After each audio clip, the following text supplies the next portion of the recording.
Dream, young girl. Dream, young girl, dream. Wake up with high expectations of tomorrow. Picture as a harmonious place, a place where love is the new rhythm and everyone in the streets is vibing to it. Dream, young girl, dream. Your mother's love reflects on your bright future. It is peace and joy for one and all. Dream, young girl, dream. Of courage and comfort, of truth and power in your hands, and mother, forever your anchor. Dream, young girl, dream.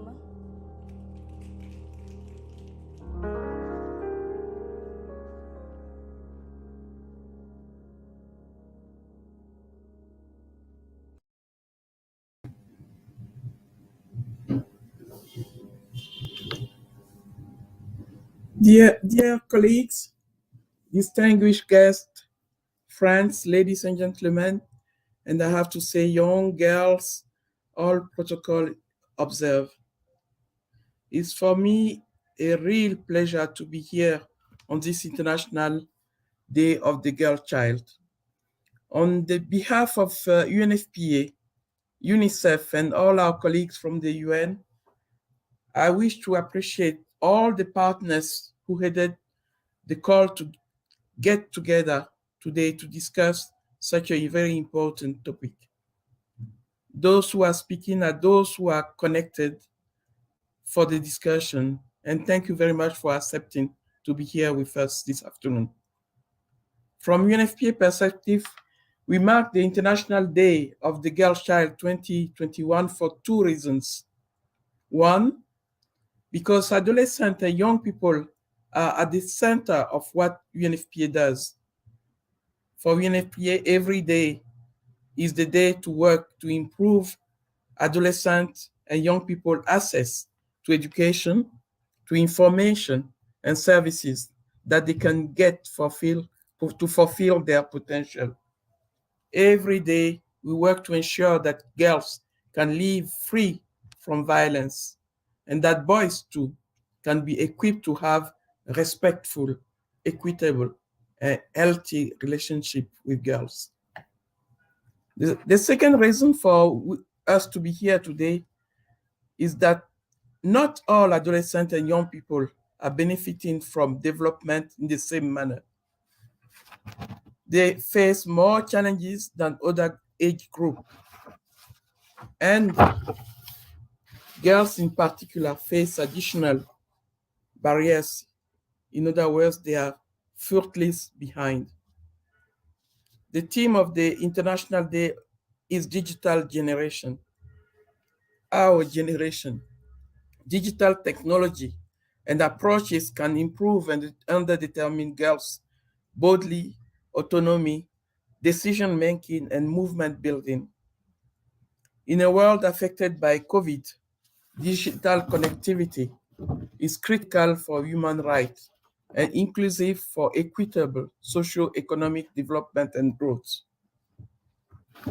Digital technology also opens new opportunities to have the voice of girls, particularly those from remote locations, taking into account and due to the responsibility with gender equality, we also need to remind to engage boys in this conversation. We appreciate that a rank of partners, and especially let me mention here our British Council colleagues and then also the Canadian, are connected with us today, and we thank them for what they have been endless doing for the promotion of a safe life for girls and then for adolescents, especially in this time of COVID and when we saw so many things happening, including teenage pregnancy and then other unnamed situations, including gender-based violence. It is difficult to say, but we have to make sure that not only girls in urban area are taken care of, but also girls in the rural area who are mostly affected. And then we see the figures that came out of the survey in South Africa that more than half of those girls are coming from remote areas. But digital can help, And then this is the reason why UNFPA and partners are bringing this team, especially on this day. And then together we can work, and we just personally and also with all of us thank Mail and Guardian for all they are doing to make sure that the, the conversation continue and more safely as it could. The video that we see in introduction is a clear idea of the world that we want for girls in this world. And together we can achieve that. Thank you very much.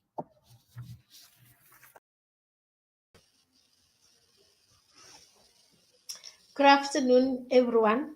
Thank you so much, Dr. Lawson, for that warm welcome. Good afternoon, everyone. It's a happy Monday, and most importantly, it's an International Day for the Girl Child. And of course, I know it happened by chance, but you have me as your moderator for today. But I can assure you that this is probably one of the best things that has ever happened in my life, maybe a milestone, because I myself, as a Adolescent, have said, I'm from the rural areas. I'm based in Itlesi, Middle Drift, Kwamatoy. So for me, it's also a platform, a great platform, to be afforded as a young person, as a girl child from the rural areas of South Africa. Firstly, of course, we know why are we here. We know we have been welcomed. Everyone's at ease. And most importantly, we are shaping a way forward. It is an important discussion, an important celebration that we are having today to celebrate a girl child, which is something that is seldom done in our communities, in South Africa, in the world at large. We know girl children are always at the receiving end of all the atrocities. When you talk about early marriages, you talk about mutilating, you talk about gender-based violence, rape, girl children are always at the receiving end of all these. But today, we are here to celebrate and provide opportunities and a platform for girl children to be actually seen and recognized in our communities. But we are happy that this has been made possible by UNFPA and Unicef. And of course, we have the British Council and the Government of Canada to ensure that they support the country in ensuring that we realize our mission and realize our vision of having a progressive country with a progressive generation. Of course, Melon Guiding is to ensure that we have access to the thousands and thousands and millions of South Africans who can actually partake and be part of this discussion. So it does not only end here at 3:30 when we end the session. But most definitely, we have our panel discussion, which is going to be amazing. Our panel discussion is going to be, we have the British Council. They're going to be contributing into the discussion on the program that they'll be having. They are also having currently as we speak to ensure that young people and their education, they are secured. So we have from the British Council, we have a delegate who's going to actually be part of the panel discussion. We also have someone from the Commission for Gender Equality, Tamara. We also have Lebuchang Schools from Unicef, and definitely our own from UNFPA, Srhr. So, but before we go to the panel discussion, it is very important that we keep this conversation going. We keep it trending. We know on Twitter, things are always trending. So we want number one. Can we trend? Can we write on the chat box? What are the hashtags that we're using for Twitter? I'm sure we have hashtags so that we know that young people will actually engage on our social media platforms. International Gay Child. I'm sure Sean can assist us with the hashtags to ensure that we are trending on Twitter and on Facebook. If you have selfies, you can post on Instagram to ensure that people who have attended the session, you are contributing to the betterment of the world through supporting and ensuring that girl children are also given a platform in the scene. Thank you so much, colleagues. I'm sure some people are on their tabs, on their laptops, and on their cell phones to ensure that we are trending on Twitter. So can we start with our panel discussion? But before that, I will read the bios for our speakers. I'll start with the senior advisor at the British Council, Caroline Grant. Nice to meet you. Caroline Grant is a senior advisor, English education systems and schools lead for Sub-Saharan Africa,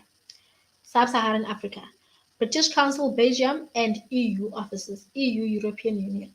She is the senior advisor for education and English schools portfolio lead for 16 countries in Sub-Saharan Africa. Caroline is a qualified teacher and she holds a master's degree in education and development from University College London, Institute of Education.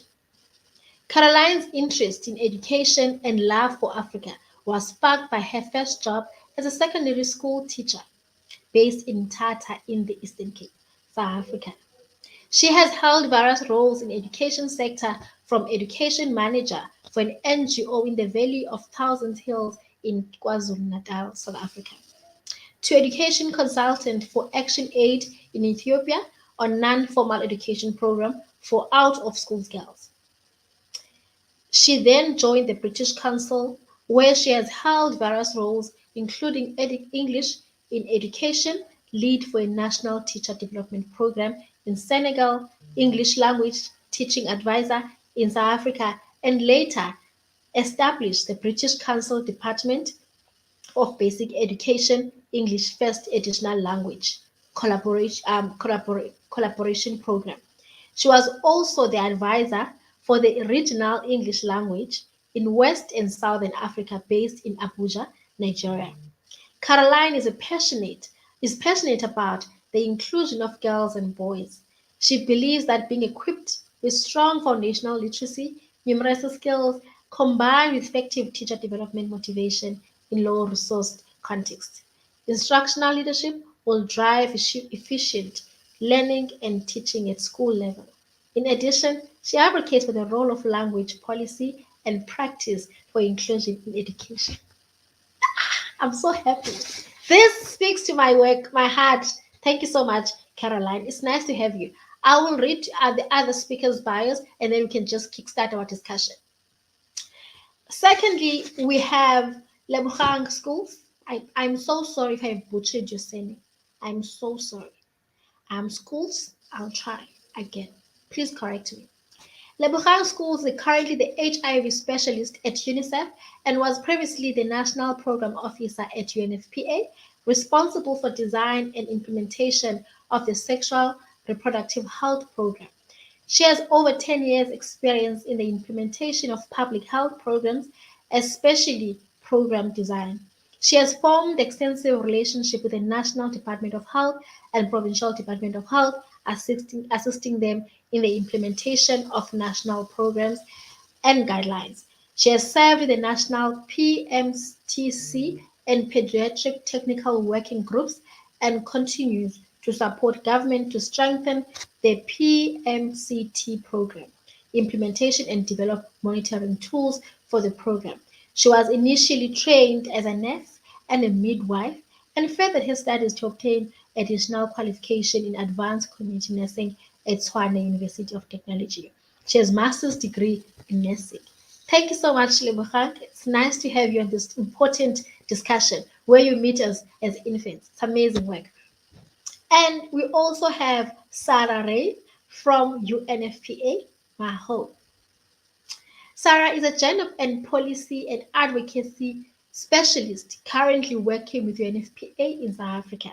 Prior to South Africa, she worked in different countries and capacities covering all the ICPD areas of work, and in particular, ICPD is International Conference on Population Development, in case young people are not aware, covering all ICPD areas of work and in particular gender, youth, population development. She holds a bachelor's degree in international relations and a master's degree in social policy with expertise in gender mainstreaming and gender responsive budgeting, and she experience in GBV prevention and response in coordination at global and national levels. It's nice to have you, Srhr, again.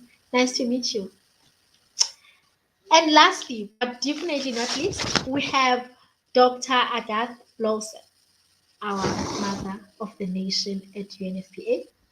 Dr. Lawson, who is a retired UNFPA representative, brings the position more than 30 years of experience within the United Nations system and NGOs.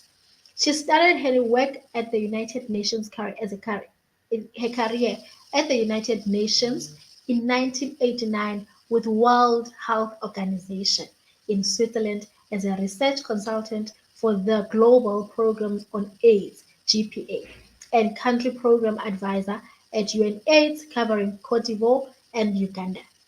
In addition to these, she has worked as a chief technical advisor for ILO and behavior change advisor at Family Health International, AIDS CAP in Senegal. Dr. Lawson joined UNFPA in 2000 as a representative in Central African Republic, Botswana, South Africa, Nigeria, Madagascar. She acted as UNFPA country director for Swaziland, Mauritius, Seychelles, Comoros. During her tenure, I see messages from Zianda. Sorry. It's fine. I hope there's no emergency. During her tenure, she successfully led large and complex public health programs, expanded strategic partnerships, and mobilized critical resources to support delivery with a focus on empowerment of women and youth, demographic issues, addressing sexual and reproductive health, as well as gender-based violence.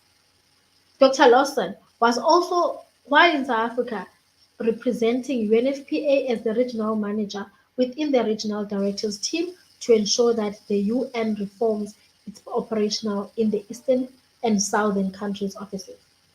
While serving with UNFPA, Dr. Lawson had to manage and lead as United Nations resident coordinator, Central African Republic, a major civil war situation in Nigeria, the bombing of the UN offices in Abuja. Dr. Lawson is fluent in French. And it just ended. I'm so sorry, Dr. Lawson. This is amazing. Your work is remarkable. It's an honor for me to actually meet you and coordinate this important discussion.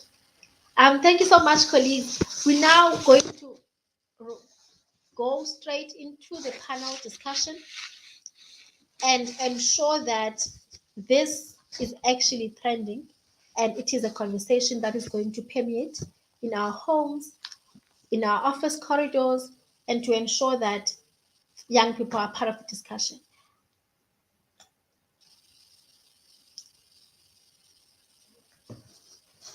Then we also have, I'm so sorry, there's someone that I tried to eliminate in the discussion, which a very important chapter and institution of the country.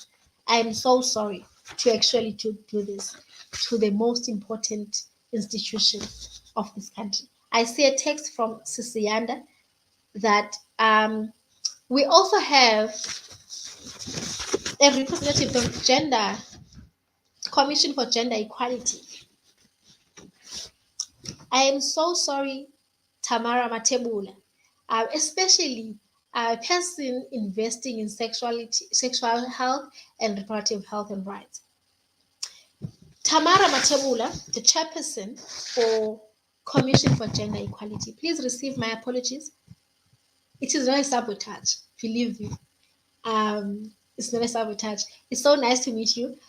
Tamara Matabula holds a master's degree in education, cum laude, and she's pursuing her doctorate in education in the Royal Melbourne Institute of Technology University in Melbourne, Australia. She has a clinical background and has worked in several hospitals, clinics, including the Department of Health. She completed and holds a certificate in gender and human rights from the University of Pretoria. Her leadership and work experience extend from working with national to regional education on social development programs to other leadership responsibilities in the public and private and civil society-based programs, focusing on alleviating poverty, addressing unemployment, and achieving equality for women, men, young women, girls, and boys. She was the lecturer She was a lecturer for Commonwealth Child and Youth Development Program at the University of South Africa, UNISA, and RMIT respectively. She was the Provincial Director for Planned Parenthood Association of South Africa and Live Life IPPF affiliate, and worked in the Eastern Cape and KwaZulu-Natal provinces. At the Commission for Gender Equality, she is the current chairperson and chairs the Good Governance and Social Ethics Committee, the Strategic Plan, Monitoring and Evaluation Committee, Human Resources and Remuneration Committees, as well as Fundraising Subcommittee. She serves in the Commonwealth Youth Alliance and the SAFA AIDS Regional and South. It's nice to finally meet you, Tamara. It's great to meet you. Can you see you from gender, from Commission for Gender Equality? Yes. In a second, we'll be saying, it's nice to see you, Tamara. I'm so sorry for trying to eliminate you into the discussion. There's no malice. It's nice to meet you. Thank you so much, colleagues. Now we can delve into the discussion. I'm hoping we are not leaving anyone behind. We are leaving no stone unturned. So in this discussion, we'll be reflecting, we'll be engaging on a program that's currently happening. We'll also enhance some of the work that has already been done by the different entities that are here: Unfpa, Unicef, British Council, government from Canada, Mail and Guardian, to ensure that the work continues. And definitely later on, we'll produce an advocacy brief where we are going to sit and reflect on the work done and see where we can improve. But to kickstart this discussion, I'm going to call from Caroline from the British Council to kickstart the discussion on the work that the British Council has done to ensure that we are investing in education for the girl child, especially during COVID-19, in order to boost their efforts to ensure that they are not as vulnerable as they have been for the number of years. Caroline, you can take the microphone and the camera.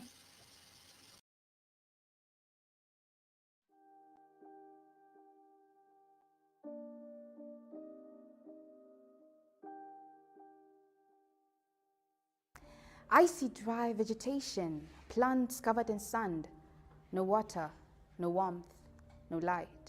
I see people digging fingers into earth for food while others plant their heads. I see poverty's dry skin caused by the same skin. I see treasury reserves drying, taxmen squeezing dry coffers, and always the same dry ideas from dried up men in shiny shoes.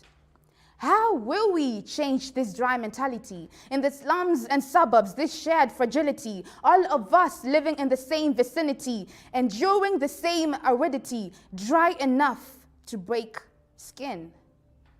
Excuse me, we haven't even talked about gender equality, people living with disability, vaccines, our girls getting kidnapped, and where our classmates who haven't returned are. The list won't fit into a neat rhyme.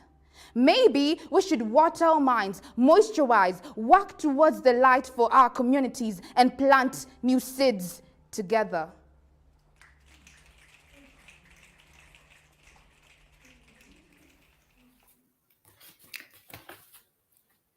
Daisy Abuti, a secondary school learner from Huruma Girls Secondary School, Nairobi, Kenya, gives voice to girls in Africa in her powerful poem, New Seeds. New Seeds was one of the poems featured in the British Council's spoken word poetry project for girls in Kenya to express their hopes and dreams for better education at the recent Global Partnership for Education Summit, which was co-hosted by the governments of Kenya and the UK in London in July 2021. Daisy's uncompromising, fearless, and inspirational poem, I think, powerfully illustrates the story of girls' education in Africa. This story is a complex one, full of challenges, but also hope. Barriers to girls' education have been exacerbated by COVID-19. vaccine poverty, kidnapping of girls, the closure of schools, early marriages and pregnancies that mean millions of girls may never return to school. In three recent research reports, the British Council takes different standpoints to look at girls' education. The big picture, through our review of literature undertaken with the University of Birmingham, the fine print through our work with the Education Development Trust, investigating girls' education in schools in Kano and Lagos states in Nigeria, and through the opinions and practices of the teachers themselves through our Connecting Classrooms program in Ghana, Kenya, Nigeria, Uganda, and Zimbabwe. If we were to draw the broadest of conclusions across this work, it would be that all work to improve the outlook for girls' education actually needs disciplined data and at the same time, a sense of context.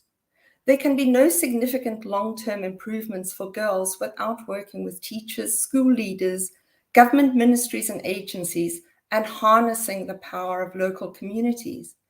There can also be no improvements without the data to measure them. The British Council's long-term presence and commitment to quality education in Africa, I think, gives us an in-depth understanding of the education systems and the cultural context. Our relationships with key state and non-state agencies helps us to amplify the impact of our work. We should be able to, and we want to engage strategically and encourage gender-responsive approaches and focuses on girls' education. In our work in teacher professional development, we employ gender-sensitive training and responsive pedagogies with modules on differentiated needs at the right level. We feel this will be essential in post-pandemic catch-up and recovery. And this is reflected in some of our foundational skills programs work for primary school girls to help them to catch up and to encourage them to stay in education.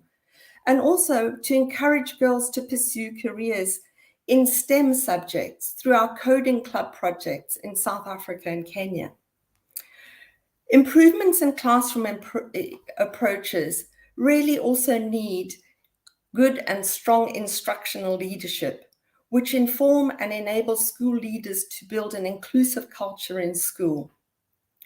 Alongside education systems creating enabling environments for girls to thrive at school, it's also important to reduce the demand-side barriers to education by addressing social norms and harmful practices and demonstrate the influence of role models and the value of having community leaders champion new norms and practices that promote better opportunities for girls.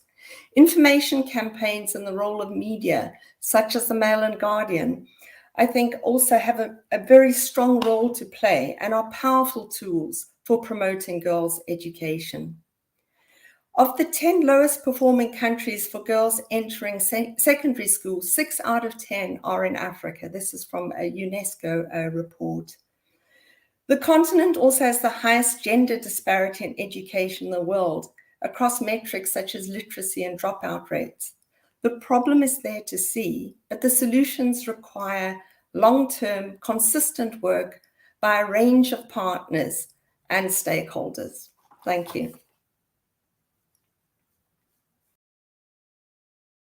So much, Caroline, and I'm sure that people are going to engage more on the importance of your work and how best everyone in the country can participate to ensure an enabling inclusive environment for girls to excel in school and also live in better communities. Thank you so much for your intervention. We're now going to call on Tamara Matabula for Commission for Gender Equality to also give us a view on what is the Commission for Gender Equality doing in Srhr and to ensure that young girls are kind of boosted their their lifestyle to ensure that they are safe in their environment. Thank you so much, Tamara. Young girls samantombazane siyi-future South Africa.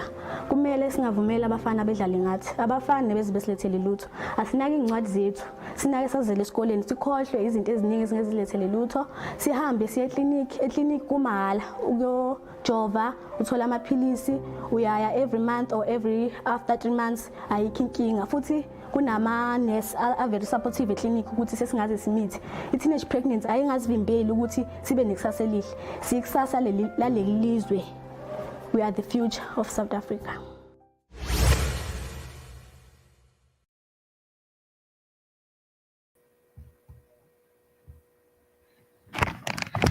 Absolutely true. I can't agree with the latter. Young people, young girls are the future of this country. Good afternoon, and thank you very much, Program Director, and those that have logged on, including the co-presenters. I'm delighted to be part of this important session that commemorates the International Day of the Girl Child, nationally, but also worldwide. And I must say that, I looked at the topic for this particular year, or the theme, and it's really, really a very, important and interesting theme for the year. And I know that this session was made possible by the collaboration between the British Council, the UNFPA, as well as the Commission for Gender Equality. So in terms of just briefly introducing who we are, the Commission for Gender Equality is an autonomous or independent Chapter 9 institution that is supporting constitutional democracy. The Commission has a constitutional as well as a legislative mandate to promote and protect and ensure that there is a development and attainment of gender equality by all, including the girl child. The Commission for Gender Equality has achieved, this very broad mandate through monitoring and evaluating legislations, policies, and practices of the state, which is the public sector, the private sector, the indigenous customary, as well as religious laws and practices that continue to undermine achievement of gender equality and therefore violating rights, as well as women's rights and sexual and reproductive health rights. We know that generally gender inequality and violence against women and girls is a global issue. But it's also a national phenomenon that we have actually looked at as a country, and it cuts across all geographic, all cultural, all political, as well as other spheres and boundaries that we have worked with. So the Commission has always prioritized sexual and reproductive health, but in our prioritization, we are monitoring any gender-related discrimination on the basis of gender. We have looked at doing our work in terms of prioritizing Srhr as one of our key thematic areas. So we have prioritized 5 thematic areas, and sexual and reproductive health and rights is one of those key 5 areas. And where we actually work, and we have put some strategic as well as programmatic interventions that are beginning to look at addressing these systematic issues and interventions to address, sexual and reproductive health. And in terms of health itself, we have looked at issues of maternal as well as neonatal health. We have looked at access to information, access to education. In particular, we have looked at institutions of higher learning and Department of Basic Education in terms of how the comprehensive sexuality education is implemented in schools. And we are working closely with the departments, and we are working closely with SACE, which is an association that is responsible for teachers, We are working with all other entities and bodies that are responsible for education of a young girl and a young boy at school and out of school. And again, I think we are looking at an environment that will ensure that, young people can access reproductive services in the form of family planning, in the form of fertility services, and girls and young women basically should have control over their own bodies. And this is one of the information and education and emphasis that we put into our work. We have recently hosted a webinar in partnership with Unfpa in August as part of the National Women's Month Awareness interventions. And this time around, we were looking at Srhr in the context of learner pregnancy that is currently happening. And I know that all of us are aware of the fact that in South Africa, we are now beginning to look or to experience implosion of teenage or learner pregnancy in schools. And I know that 2 provinces have actually come out. Gauteng is one of them, come out with figures or statistical information that actually says that teenage pregnancy is one of the biggest issue or challenge that we are currently facing as a country. What we normally do as the Commission for Gender Equality as well, we review policies, we review laws in line with the Constitution of the Republic of South Africa, and these should actually guarantee the rights to health and the rights to reproductive services. So we have done quite a number of research, and we have come up with reports and recommendations on how we can best improve access to sexual and reproductive health and look at issues of addressing rights for young women and young girls and women in general in the country. And these reports are available in the CGE website. We know that the danger of some of these traditional harmful practices and religious practices that the country is experiencing, and not only the country but also the continent, are detriment to the young girl, and they violate the right of the young girl, and they also violate the safety as well as the well-being of a young girl. So the Commission for Gender Equality also has a mandate in terms of making sure that we not only look at what is happening in the country, but we also look at what is happening beyond the borders of this country, in the continent, as well as internationally, as we have signed some treaties and conventions as the country in South Africa. So we do that monitoring at that level.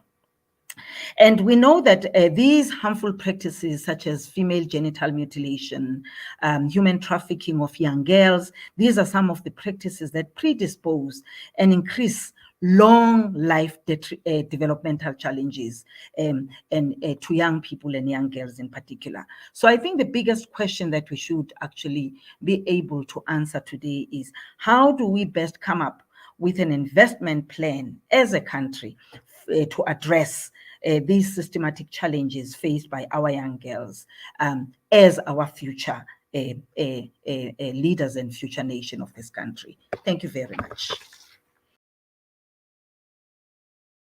So much, Tamara. That was amazing.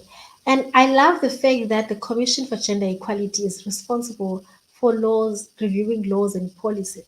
So when we as the civil society discuss and you are inquiring about the laws and fighting, we have the Commission for Gender Equality to support us in ensuring that certain policies and certain laws are changed when it's necessary. Thank you so much. We are going to discuss further on these discussions as the day goes.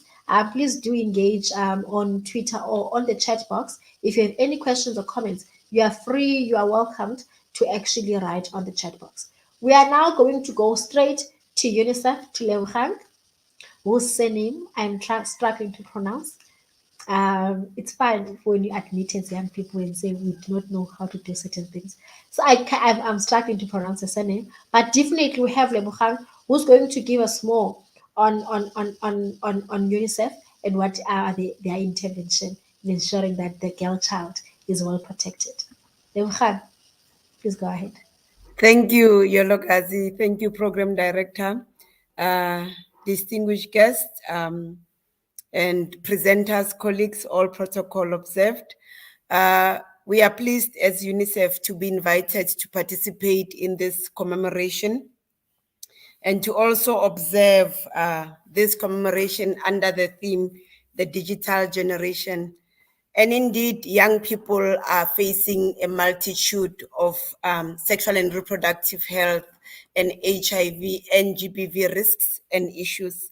And I think this theme is, this theme aligns well with what is happening currently in this era. We know the COVID pandemic has hit all aspects of the entire population, the economy. It has raised issues of poverty, but more importantly, it has also raised issues of access to services and access to information and education. And this theme actually is trying to address these access issues. We have seen that technology has played a big role, particularly now during the pandemic, as people were socially distancing, they could not meet, meaning that we need to look at other avenues of ensuring that information and education continues. Young people can access information and services, so we indeed need to look at other avenues. We know that young people bear the brunt of HIV and they are at high risk compared to their male counterparts, especially adolescent girls and young women. As Tamara has indicated, the exposure to HIV is driven by a range of social, economic, poverty, inequality, and so on, which are some of the things that will be addressed in this, that will be addressed today. And we know that South Africa has very enabling and progressive policies. However, we still have to see the implementation and the scale up of interventions that align to those policies being implemented across the districts and across communities and families. As I highlighted, the COVID pandemic added on the issues that we're already experiencing as a country. As Tamara has indicated, the teenage pregnancy exploded during this period. A number of HIV infections increased among adolescent girls and young women. We've seen rates of gender-based violence increasing, but we've also seen that demand and access for healthcare services decreasing, which was a very worrying factor. Maternal health services were impacted, family planning services were impacted, and of course, education and access to schooling was severely impacted. And this culminated into this range of problems that we are seeing at this moment. As UNICEF, we work across the life cycle and across programs to address issues that young people face. We've got programs across education where we are looking at skills, where we are looking at programs that are implemented in schools. We've got programs along child protection that are looking at social protection for both children and adolescents and young women, the responsiveness of social protection systems to address the needs of adolescent girls and young women.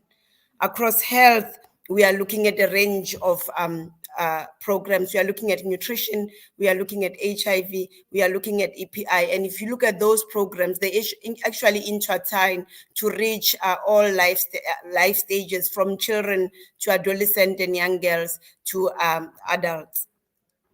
We've got social policy that looks at a range of policies that are within the UNICEF component of programming, where we look at the policies, where we come up with advocacy briefs to ensure that the policies are responsive, where we also advocate to government to ensure that the policies are responsive, but also it goes along with the budget that is required to be able to address the needs of adolescent girls and young women, including children and their parents. I will not dwell much into what we do, but I think the gist of the issue is to look at how responsive are we and what are we doing to ensure that we are responsive to the needs of adolescent girls and young people. And that's where the Canada program comes in. We are currently implementing a joint UNICEF and UNFPA Canada program where we are trying to empower or striving hard to empower adolescent girls and young women to meet their sexual and reproductive health needs, and to also empower them to be able to respond or to be aware of gender-based violence and be able to be referred and be able to access services that are responsive to the sexual and reproductive health, HIV, and gender-based violence needs. So in my talk, I'll be covering the knowledge, behavior, and attitude survey that we conducted jointly that actually informs us about the perception, the attitudes, and knowledge of young people around sexual and reproductive health, HIV, and GBV. And that also helps us and ensures that the program that we will be implementing or that we are implementing currently is actually responsive to the needs of the beneficiaries, which are our adolescent and young girls and their partners, as well as the communities that they are living within. With that, I would appreciate the invitation to participate in this, and I'm looking forward to the discussions and the questions. Thank you very much. Thank you so much, Lebogang. That was amazing. Thank you so much for your intervention. Yes, due to time, because we are rushing against time, we are going to call straight to the podium Srhr from Unfpa to also give us the Unfpa's intervention. Thank you so much, Yolokazi, and thank you for these great words and moderation. I also wanted to appreciate all the partners and the participants who are here today. This is an important day for all of us. All protocols observed. I'm here on behalf of Unfpa, but also as part of a bigger team, a joint program of Unfpa and Unicef, funded by Canada, Global Affairs Canada, which is a good partner of ours. The joint program has the objective of empowering women and girls to realize their Srhr in South Africa. As part of the UN, we are committed not only to the principle of leaving no one behind, but also we have the commitment of reaching those furthest behind first. In South Africa, that means, unfortunately, the ones furthest behind are the adolescent girls and young women in most of the cases, like you put it very well, Yolokazi, in your opening. The country has still some pockets of inequalities in mostly rural and hard-to-reach areas where women and girls are faced with less access to services such as sanitation, health, education, and social protection. At the same time, they face limited prospects of education, employment, and self-determination. In this context, harmful practices such as early and forced marriages and even female genital mutilation may come into the picture. Sometimes these practices are practiced with an intention of securing the future of the girl, but they actually end up having the opposite effect. They carry negative consequences for the girl's health and well-being, ranging from HIV, sexually transmitted infections, pregnancy-related complications, even to the extreme of maternal mortality or even morbidities. Girls may be exposed to sexual violence, which contributes to trauma, low self-esteem, poor health, and poor school performance, among many other issues. The National Development Plan of South Africa warned that if such issues of the girls not having access or having issues with health, if these remain unaddressed, the challenges faced by young women and girls could actually exacerbate poverty, poor education, gender inequality, and unemployability among this population group. So that means it's also a vicious circle. It's a bad consequence, and it remains for the future of these girls. Therefore, as I said in the beginning, the Unfpa and Unicef joint program supported by Global Affairs Canada focuses the work in some of the places with the greatest needs in South Africa, districts with the lowest socioeconomic indicators in the Eastern Cape and KwaZulu-Natal, where girls have less access to services and information on sexual and reproductive health, HIV, and GBV. We work on 2 tiers. The first tier is to train and equip the health and social services and support increase of referrals between the SRH, HIV, and GBV services for adolescent girls and young women. And the second tier is about engaging communities in addressing these harmful social norms that end up preventing these young women and girls to have the services and also to be free from violence in different forms. Both me and my colleague Lebohang will speak a bit more about this. I'll just pause here and thank you very much, Chair.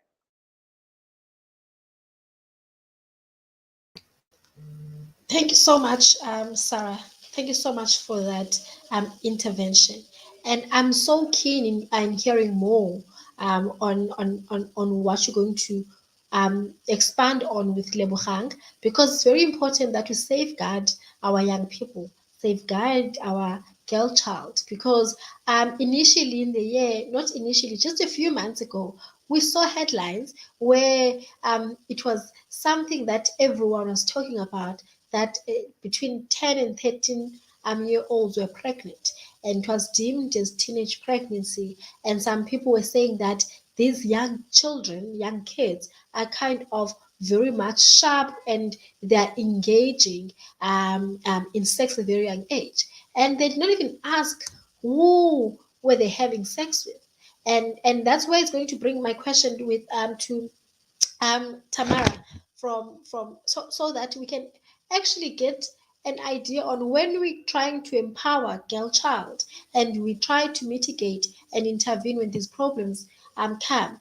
But do we have any alternative where we can actually hold people accountable? When a 10-year-old is pregnant and they did not have a consensual sex, because there's no way that a 10-year-old has a right to actually have a consensual sex at 10-year-old.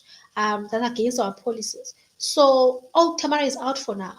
So that's a question that I would like us to engage on as colleagues. But Tamara, because she's from the Commission for Gender Equality, what can we do to ensure that this does not happen? Maybe we park that question for her. But to Caroline, as a teacher, I'm sure people who are teachers, they never retire. You never retire as a teacher. But right now, what are the things that you have seen as a teacher, but you still keep on tapping into ensuring that the work that you do with the British Council is kind of effective and you are better at doing because you got your skills from being a teacher? That's right, Yolokazi. As a teacher, I see that the role of the teacher is absolutely critical, actually, in terms of helping us in this, fight against, girls being discriminated against. And in fact, what I would just like to do is just to, if Sean, if you can just quickly put on my presentation, I just wanted to actually show you a story about one of our projects, which I think will help illustrate my point a bit better. If you can go on to the next slide, please. Sean, if you can go on to the next slide. So what we found is that teachers' attitudes, practices, and differential expectations of boys and girls in the classroom actually lead to girls being discriminated against. On the other side, we can do something about this, actually, through inclusive pedagogy. We have a program in South Africa, Teaching for All, where we've worked in partnership with the Department of Basic Education, the Department of Higher Education, to actually implement a module on inclusive pedagogy, which we think will go towards some way in helping to address this gap. Also, a lack of training and professional development for school leaders on how to create a gender-sensitive school environment can make a big difference. We've also found that school closures have been linked to increased incidences of girl abuse and exploitation. So we need to have deliberate strategies from the side of the school and also from the side of the policymakers to support the re-entry and support for dropout of learners and pregnant girls, and make sure that they have an opportunity to come back to school. And then finally, I just want to talk about the importance of foundational literacy. Many girls do not get the opportunity to actually even reach secondary school. So it is really important, Sean, if you can just go on to the next slide so I can illustrate the story. So through a program that we have in northern Nigeria, I just wanted to illustrate this point with Fatima's story. So Fatima participated in one of our English by radio programs where she was learning English for the very first time, but using her home language, Hausa, to help her as a bridge to learning English.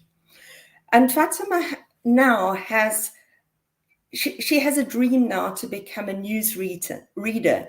Before this program, she said she found it very difficult to understand any English, but the radio broadcasts have been inspirational for her.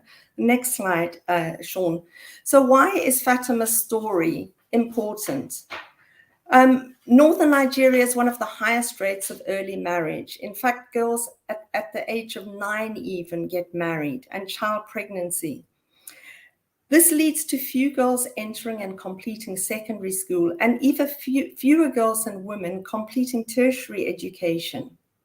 There are also very few role models, including teachers, to help girls to aspire for a better education in life. So I really do believe that foundational numeracy and literacy is really the first step to changing this, because the evidence does show that staying in school longer is strongly associated with delays in early marriage. And education empowers girls to have a voice, equipping them with tools to counter abuse, develop resilience, and realize their potential. Thank you.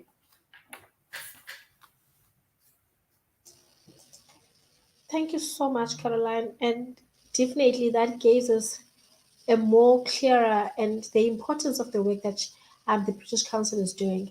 And to ensure also that, yes, Fatima becomes the hero, but no other kid, no other young people, young girl child in particular, are faced with similar occurrences. We live where children are also free, right? Now we're going to go to Srhr before I go to Lebogang, because they joined, yes, and want to get an expansion of the work that Unicef and Unfpa is doing, the government of Canada, to ensure that young girls have access to Srhr and ensure that their livelihoods are safeguarded. Yes, sir. Thank you so much. And I wanted to talk a little bit about the importance of multi-sectoral approaches for women and girls' access to Srhr and GBV. Some emerging evidence from the joint program that we have with Canada. And I wanted to first highlight the importance. Why do we work on Srhr, HIV, and GBV all together? This is for two reasons mainly. Firstly, because these issues are not isolated between them. GBV, HIV, and poor SRH, they have shared drivers such as gender and economic inequality, lack of access to information, and harmful cultural norms. And for example, there is a global evidence showing that in settings where there is high HIV prevalence, intimate partner violence increases the risk of acquiring HIV. So GBV and HIV are connected. And also the experience of sexual and or physical violence by a partner may mean that the woman or the young woman didn't have the ability to negotiate condom use. And maybe also she was raped in other circumstances, and this positions a risk for getting infected. So these services, we see the reason for them to be connected and better connected and integrated in the sense that they help these common drivers.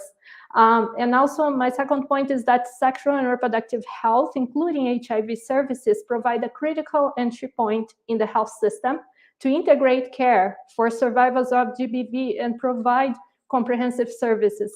In the context where I was talking about in the opening remarks, the context where poverty and distance of services prevail, for example, rural contexts, the health clinic or the social services are sometimes the only services that young women and girls have access to.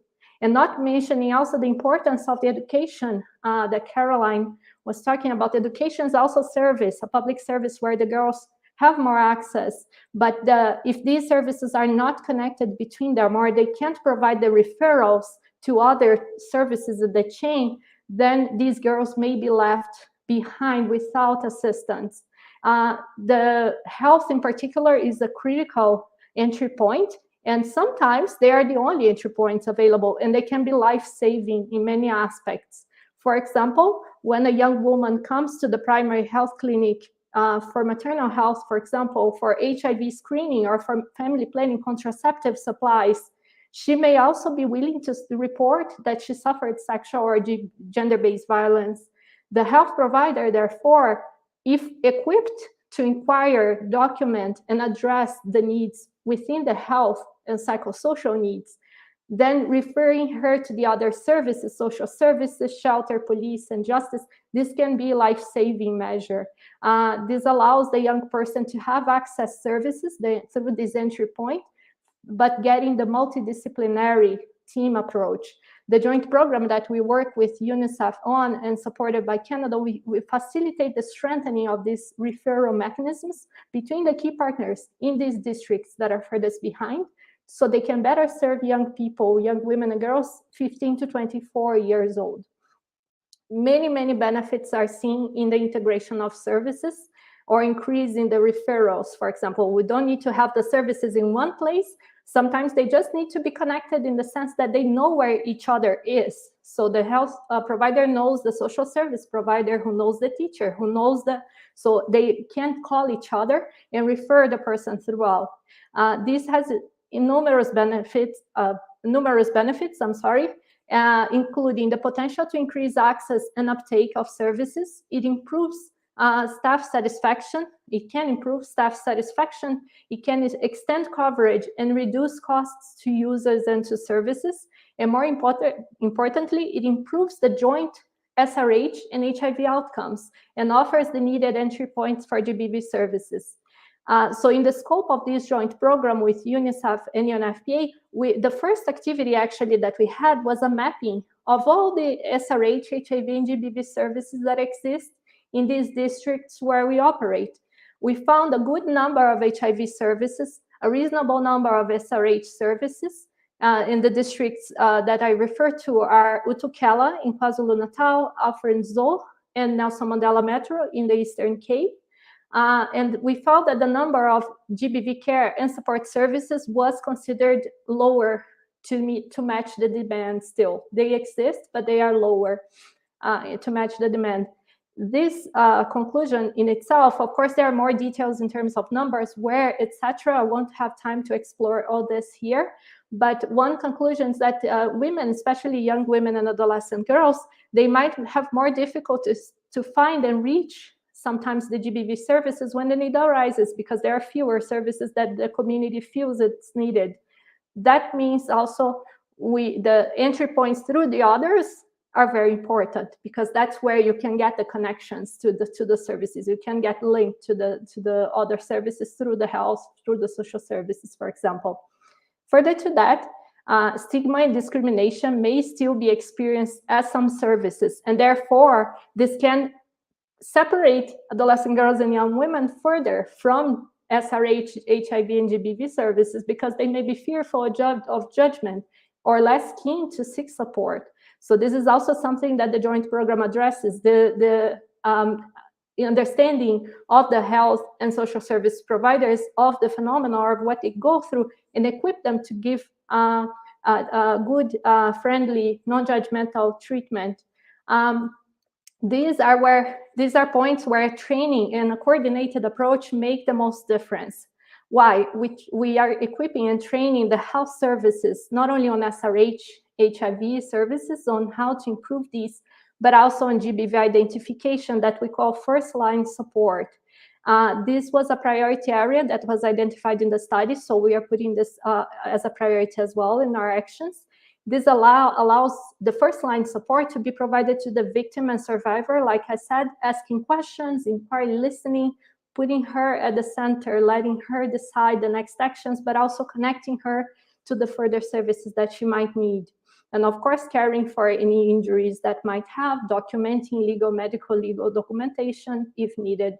And also, as I said, the work of the joint program ensures that we improve the providers' understanding of the issues faced by young women and girls. So they increase the youth-friendly approach, especially in the health sector, so they feel comfortable to be at the service. Finally, we identified in the study that the district coordination spaces, there are fora for district coordination where all the sectors come together, the different departments and also NGOs, civil society, This is very important space to ensure more coordination between service providers in a given district. This is where different departments come together. It's a powerful space to increase coordination and referrals. So the joint program has also supported the improvement of the referrals through one, given the information, collecting all, we did a full mapping and we're producing district directories of where these services are in each district, so they can also be distributed to the service providers and to the girls' communities so that everyone knows where the services are, but also to increase in the referrals. Together and combined with the community engagement initiatives that I think my colleague Lebohang will speak a bit more about that, this service stream combined with the community engagement stream can be really important to increase access and benefit adolescent girls and young women in these areas. Thank you very much.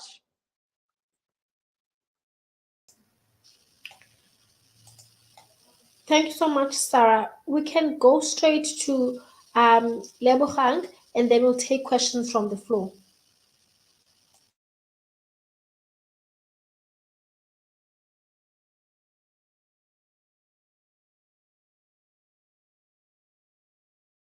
Sorry, you're on mute, Lebo.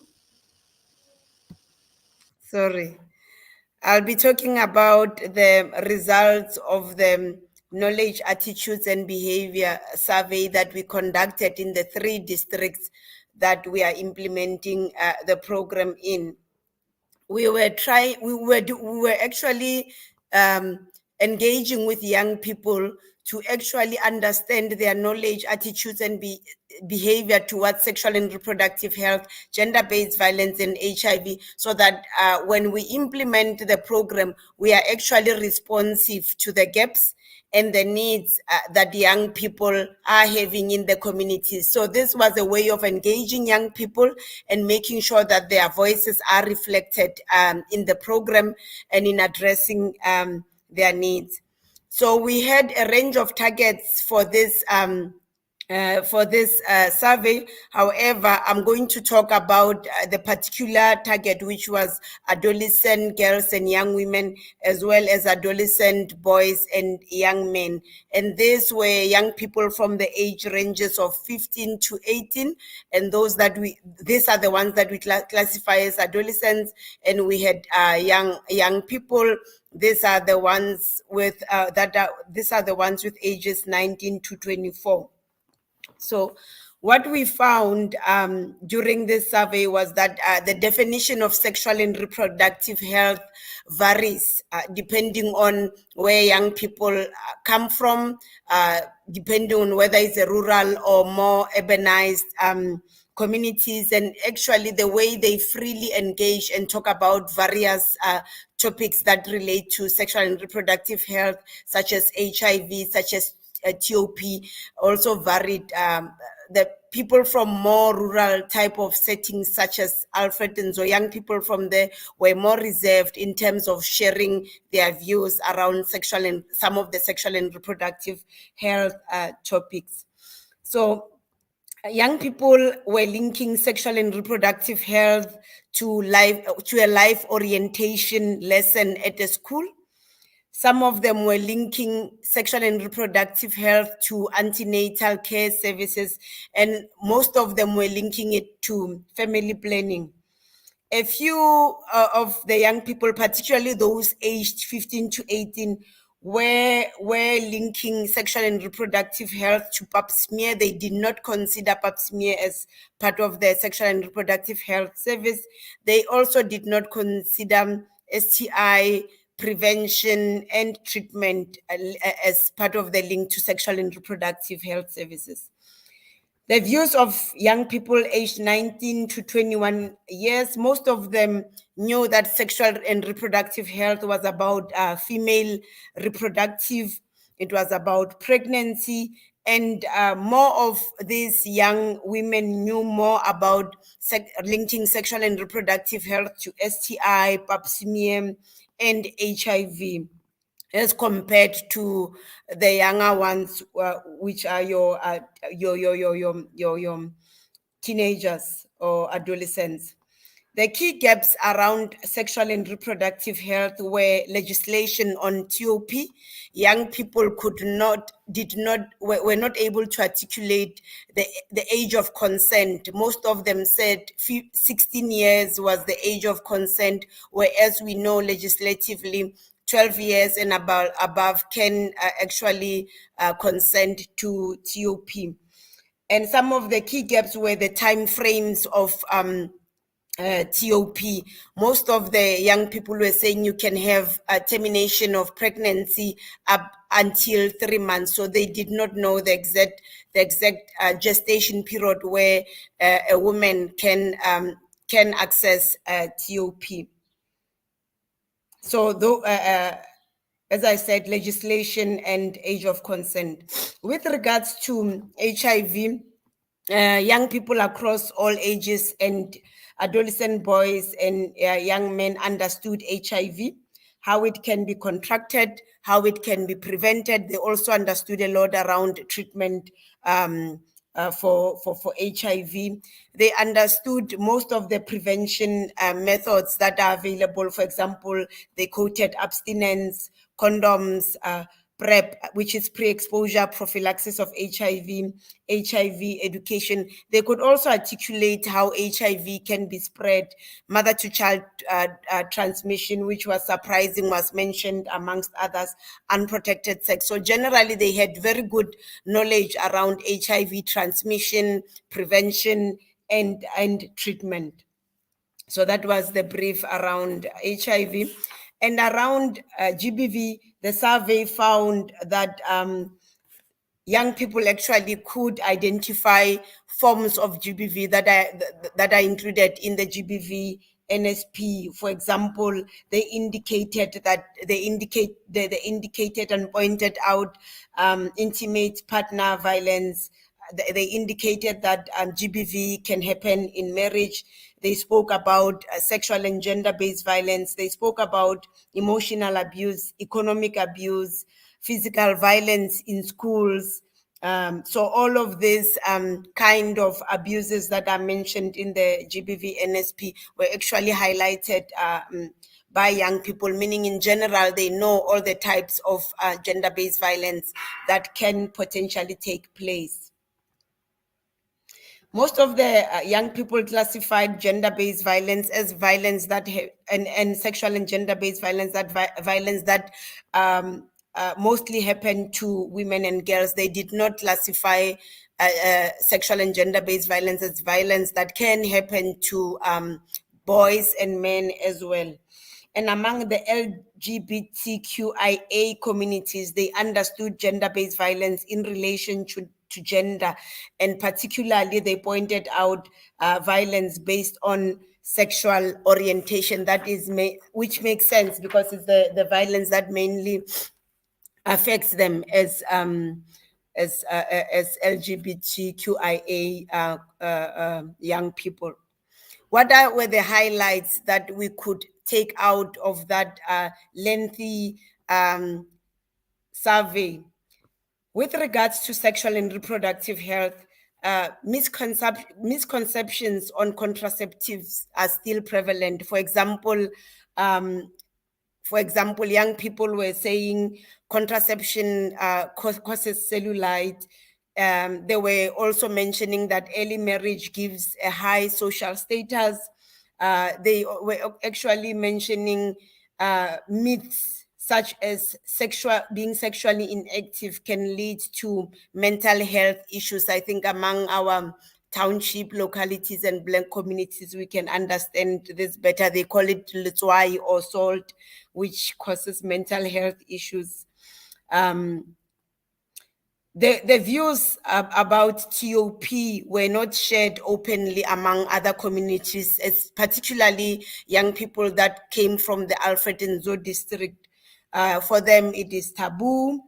They are not educated about TOP, although they know that TOP happens in the community and they could single out incidences where they think a young person had terminated a pregnancy. Adolescent young girls are judged for keeping the baby.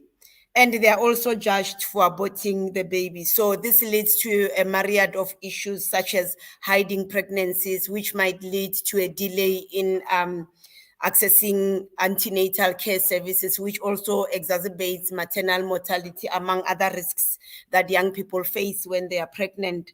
Home abortions are also increased due to the hiding of the pregnancies or being judged.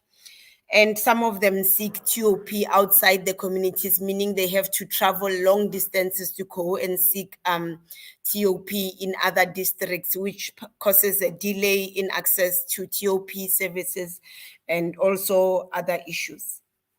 So these are actually the highlights that came out with regards to sexual and reproductive health. And this also informs what the program should be looking at when it's being delivered. With relation to gender-based violence, there seems to be high tolerance of abuse in relationships. And the young people mentioned that the tolerance is there because of the material gains they receive from the other partner or the abuser. Toxic masculinity, as we know, is prevalent in South Africa, and it seems it's still prevalent in the conduct of young people, where men dominate the relationship and make rules of what has to be done or what does not have to be done in the relationships.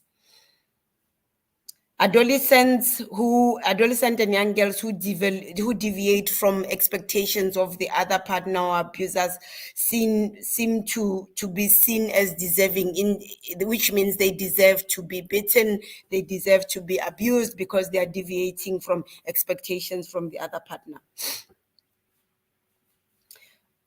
One big thing that came out, which has been an issue that has been noted at many levels around HIV, was the disclosure of HIV among adolescents, particularly adolescents that are born with HIV. There seemed to be a disclosure issue where information around their HIV status is not being disclosed. Either by the caregivers or the loved ones, or the caregivers are not even assisted to disclose the HIV properly to adolescents. And this leads to teenagers defaulting HIV treatment. And if you know, it will lead to a myriad of other things. They are sexually active, they are defaulting on treatment, their viral load becomes high, and they are at risk of actually transmitting the virus to other people if they are sexually active. Adolescent boys and young men are seen as being the main perpetrators of gender-based violence, and relations to sugar daddies and blessers leads to a continuation of gender-based violence. And the reporting of gender-based violence, it's not being done, particularly among adolescents and young people. And that leads to a cycle that continues of gender-based violence, diminished access to sexual and reproductive health service, diminished ability to negotiate safe sex and condom use. So out of this, what are the recommendations that young people have made to the program? The young people are recommending that out of healthcare facilities being improved, such as mobile, such as outreach to where young people are. So meaning that less of healthcare services should be in facilities, and healthcare services should try to reach young people where they are, particularly in schools. Young people are advocating for more education and more provision of biomedical services in schools. And the capacity to address GBV is critical, which means the capacity of the healthcare system to address gender-based violence, the capacity of the social services to address gender-based violence, as well as the capacity of the communities to address gender-based violence is important. Also, engaging young people from a rights-based and youth-centered perspective is also critical to ensure that they understand their rights, to ensure that they are able to practice their rights, they are able to stop some of the cycle of abuses that continues, and they're also able to report gender-based violence as a continuing concern. So those are the main pointers that I've summarized, and I've summarized this because these are very useful pointers or very useful information that young people have shared with us. And this information is going to be used to ensure that the Canada program addresses these issues in the districts that we are supporting. And we see a change in terms of knowledge, attitudes, and behavior that really impedes access to sexual and reproductive health services, HIV services, and gender-based violence. And we can actually see better outcomes in terms of young people being able to access services, being able to enjoy their human rights, and also being able to experience less gender-based violence. Thank you. That's all from the summary from the CAP survey that the joint program conducted. Thank you. Thank you so much, Lebogang. The survey is so interesting, and I was like, "Oh my goodness, I love this information." But due to time, and I'm like, I'm so caught up. Can you please get the survey via emails to all attendees to ensure that we actually get our hands on the survey so we can see where we can also contribute and implement to our own communities. But now we had a question for Tamara from Commission for Gender Equality. I had a question about the current pandemic, as it was classified in the media. We had where it was declared that about 10 to 13-year-olds were pregnant, and that was classified as teenage pregnancy. And a comment from the news, which I'm not going to name, they said that the young kids, children, 10-year-olds to 13-year-olds, are actually very much engaged in sex, and they start being engaged in sex from a very young age, which is not a problem. But there was nothing said about people who impregnated these young kids. And a study that was done after that from an article I read from a health journal, it was like about 60 or 70% of the young kids who have been pregnant are often impregnated by people older than 18. So what can the Commission on Gender Equality do in such occurrences where young kids are impregnated by people who are way older than them, and they claim that these old people, that they had a consensual sex, which maybe does not go in line with the policies that we have on Srhr? That's the first question. A second question that came out from the comments, they're asking that a lot of young girls, which is a phenomenon that I'm also familiar with, when they go to clinic to ask for services for Srhr, when they want TOP, when they want to access their basic services, their basic human right, they are shied upon by healthcare workers in facilities where they're supposed to get help. What can we do when it comes to law and policies? How do we then hold them accountable?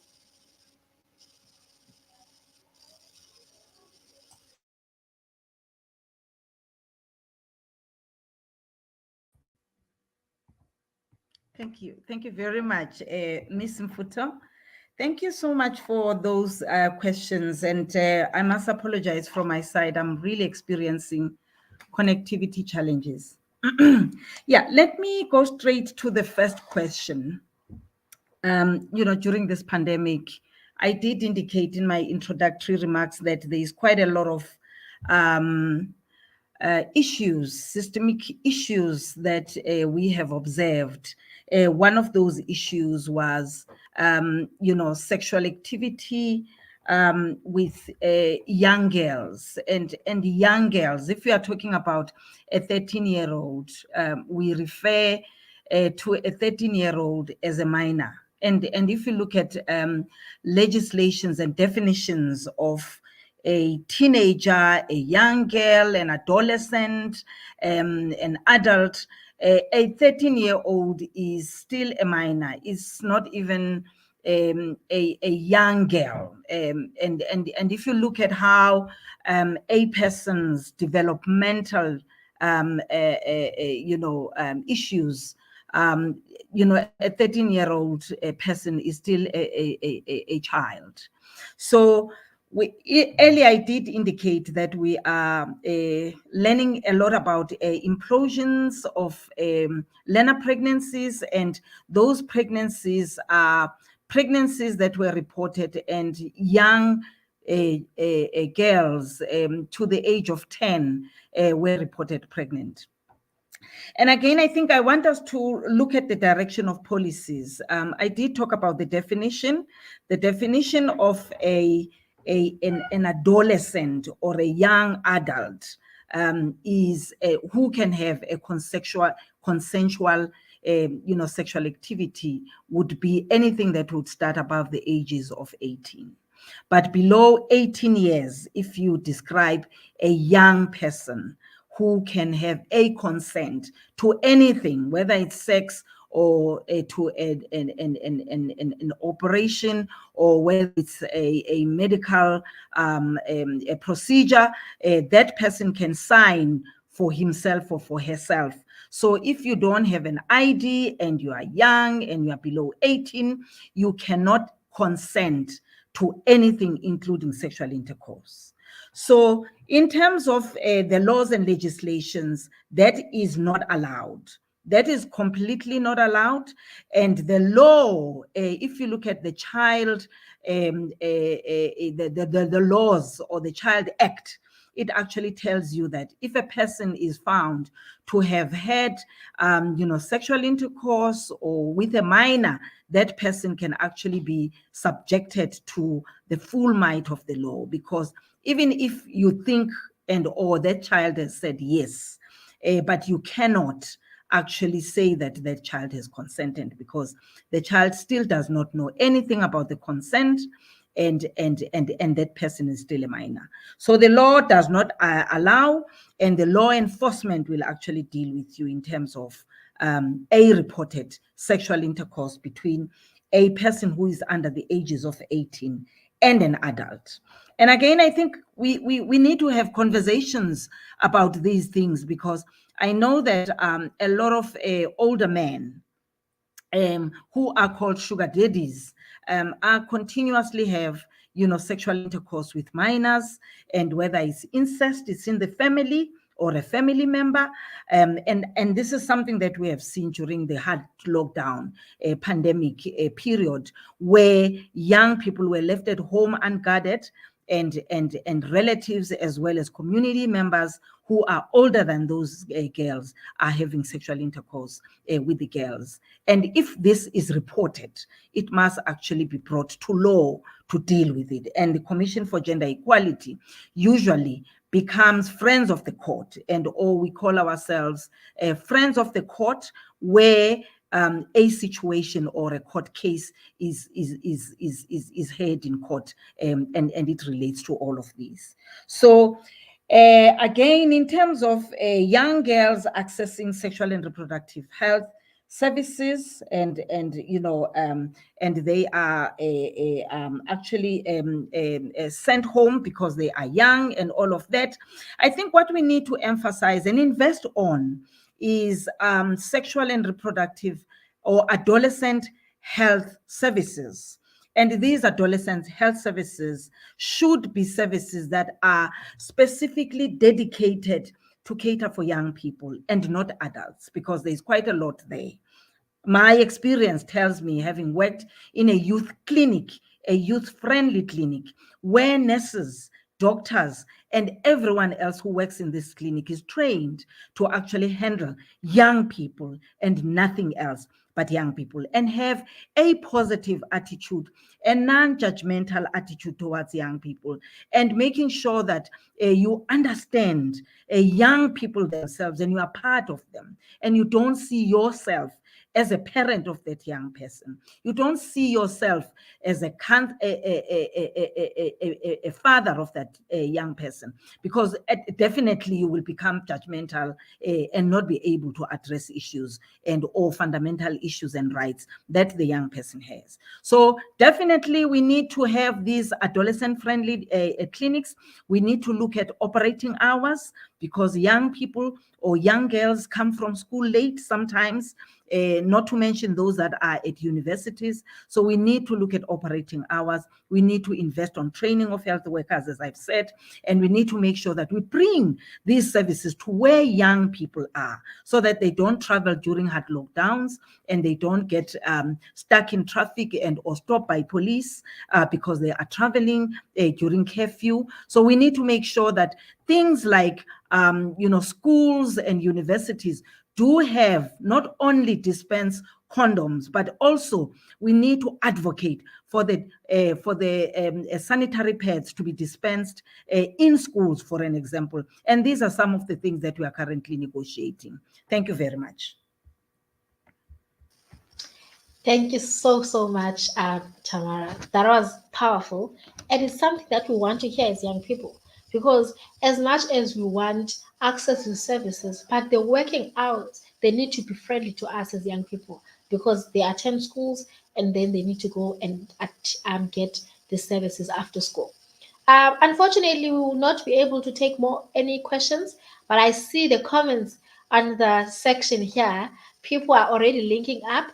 Please keep the conversation going even after we have done with this discussion. Please link up and also collaborate to ensure that the work is done.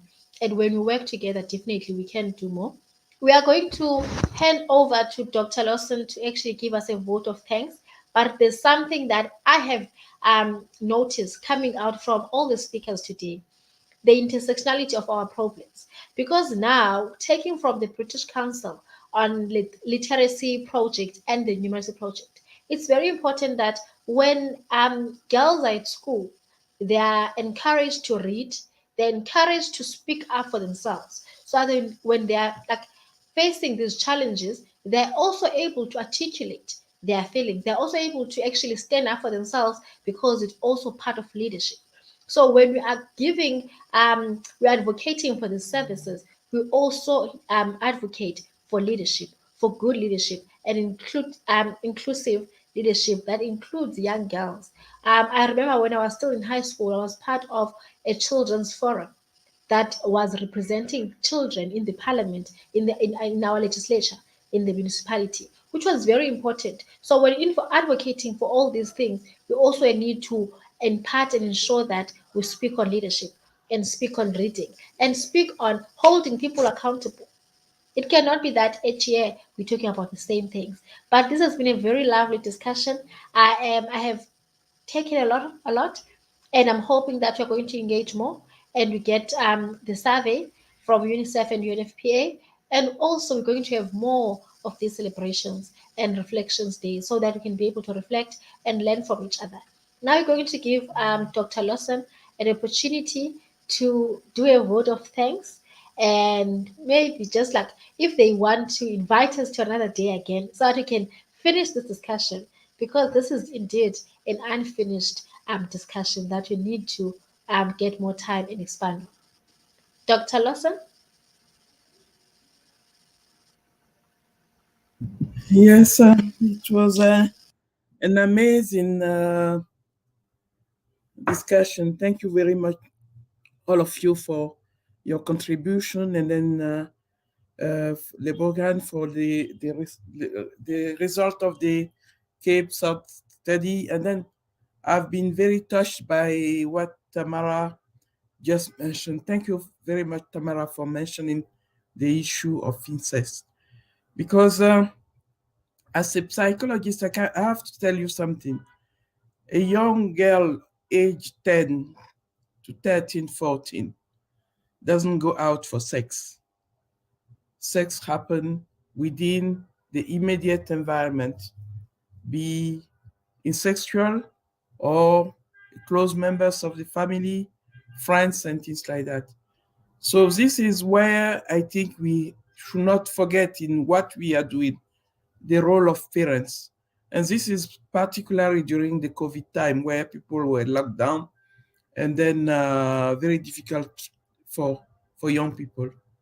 Secondly, let me tell you about those kids who goes through that first experience, terrific experience. They don't have any more a notion of what is their body. They in their head, they just say, oh, if somebody close to me or somebody that I like in my immediate environment can just destroy my body, it means that my body is not in. So while we are developing program on girls and young girls and things like that, we have to take it into account. And then after that, the elder boys comes a bit later on. And then this is where we have to be. But I think today is the International Day of the Girl Child, where let's take it as the first step that all of us, as well as Unicef, the British Council, who has been doing a lot of work on the ground also, sometimes some of them you don't see because it's so huge what they are doing on the ground. The Canadian, who has always been there to support us. Let's make sure that when we are discussing the overall issue, we put young girls at the center of our program, so because what they are going through is terrible, and then we have to do it. Not only in urban area, because urban area you have, especially as far as digital is concerned, they have everything in place. They can just go up here, they can get information, they can ask information. But those who are the rural area are those who are suffering the most. And then we have to make sure that when we are developing our program, we reach them also. Lastly, I think I mentioned the issue of parents, of our educators, teachers, and everything. They are strategic in what we are doing, but most of the time also we have to remember that if we don't care for the young girls today, it means that 50% of the young people who are going to get into parenthood in a few years are going to be destroyed also. So I don't want to be too much to redo what we have been doing, but it's clear that ourselves, the UN, especially our colleague from Unicef, with whom Unfpa has been working more closely, are going to make sure that some of the issues that are raised here are taken into a deeper program, and then we take it from there. And then while we are doing that, we have also to remember that the gender equality is not only girls, because let's try to help also the young boys who are working together with these young girls have the right information so that they know that if a girl has to be respected from day one, as long as he respects the girl also is going to respect him, and then together they can move on to see that.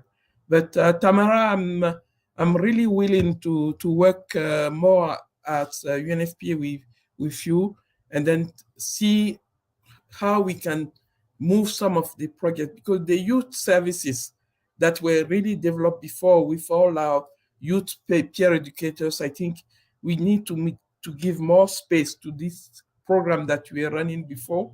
I know you will mention that the issue of funding is critical, but the youth-friendly services that we had in place before has to be reactivated, especially in this time of COVID, and then take it as far as we want. So just for I don't know if Yolo will accept that I just say that, okay, I want to thank all of you for your contribution, and then look forward to continue working with you. Thank you. Thank you so much, Dr. Lawson. And exactly like that, it brings us to the end of this powerful discussion, celebration, International Girl Child. Thank you, everyone. Have a lovely afternoon. It's been great. Goodbye.